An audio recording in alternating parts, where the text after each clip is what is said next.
Hello, Tim from Fair Play Now on the 25th of August 2021.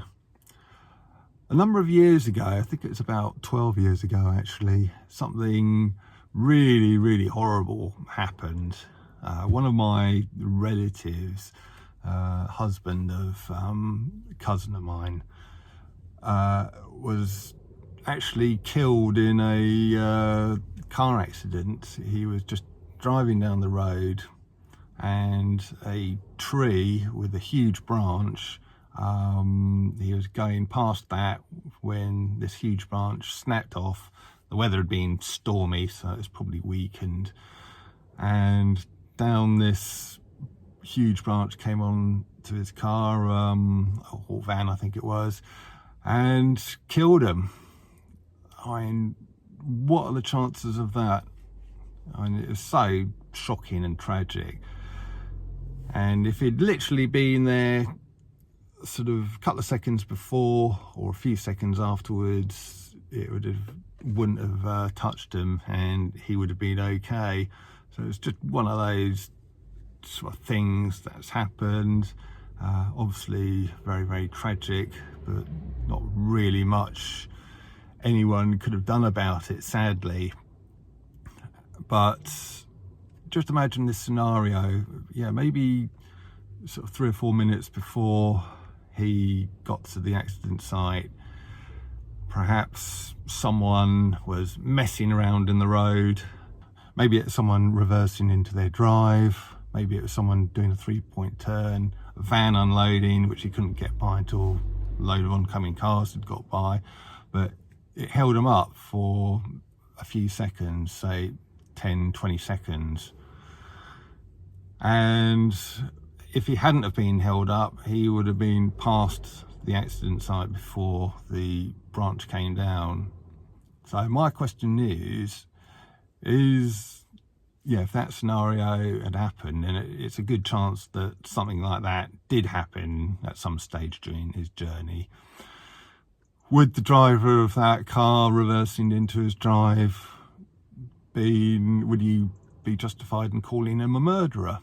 Because after all, if he hadn't have been there doing that, he wouldn't have held up my relative, and he would still be around today. But would you be able to call someone like that, who had done that, a murderer? Well, of course not. I mean, that would be daft, wouldn't it? And until about 18 months ago, if anyone really, had gone into their workplace or into a shop or anywhere with a bit of a sniffle, bit of a cold, and while they were there, they passed on their cold to someone else, who then a bit later on got the cold and passed that on to an elderly relative who, because they're elderly and frail, perhaps suffered from it a lot more than other people would have done, and sadly passed away. So would that make you, for going into work, or sort of the other person involved in the chain, a murderer? Again, of course not. But now, just because you decide to go out and about on your sort of daily business, not even with any symptoms. I mean, probably now if I was having symptoms with colds and stuff, I probably wouldn't bother going to work, or at least I'd warn the person saying, look, I've got a cold, it's not the lurgy, it's just a straightforward cold, but if you don't want me into your house today doing my electrical work, I won't come. And then I'd perhaps send Lorraine out to the shops to do any shopping, rather than myself going. But I don't think, if I'm well but I choose not to wear one of those, or I choose not to have one of those, that anyone could call me a murderer if someone in my vicinity ends up getting something and passing away from it. But that seems to be the situation we're in. And you get these detractors from people like me who say, you know, you're killing people, you're a murderer. Well, I think two people can play that game, because if you're going to call me a murderer, I'm going to call you a murderer, because after all, you're the type of person who has been supporting these lockdowns. How many people have committed suicide from these lockdowns? How many people will be committing suicide as we go forward and people lose their jobs and lose their furlough money, which is coming to an end? They then get into financial dire straits and decide the only way out is through suicide. And if you hadn't have supported lockdowns, that person wouldn't be committing suicide. So does that make you a murderer? Are you a murderer because of all these people who now can't get into hospitals and doctors to get worrying symptoms checked out? And now their life expectancy is going to be shortened. They're going to sort of die earlier than they sort of needed to have done.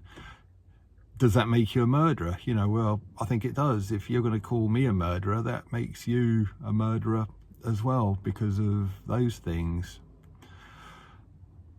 Now, this conversation is just symptomatic of how ridiculous society has got. You know, everybody accusing everybody else of being murderers, of being criminally sort of irresponsible, of all this nastiness.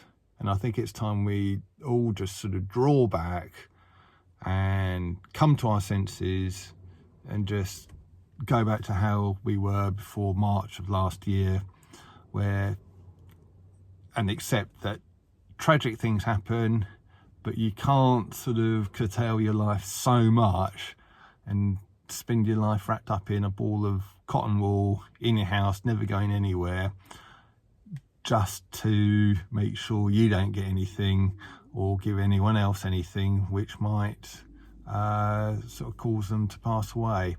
Very tragic, but you can't give up your life and your freedom in return for safety. And I think I'll end this with a quote. I think it was Benjamin Franklin. He said something along the lines of, if someone gives up their freedom for the sake of safety, they deserve neither. And I think that is very apt and something fitting, a very fitting thought to end this little video on. Tim from Fairplay Now, thanks for watching.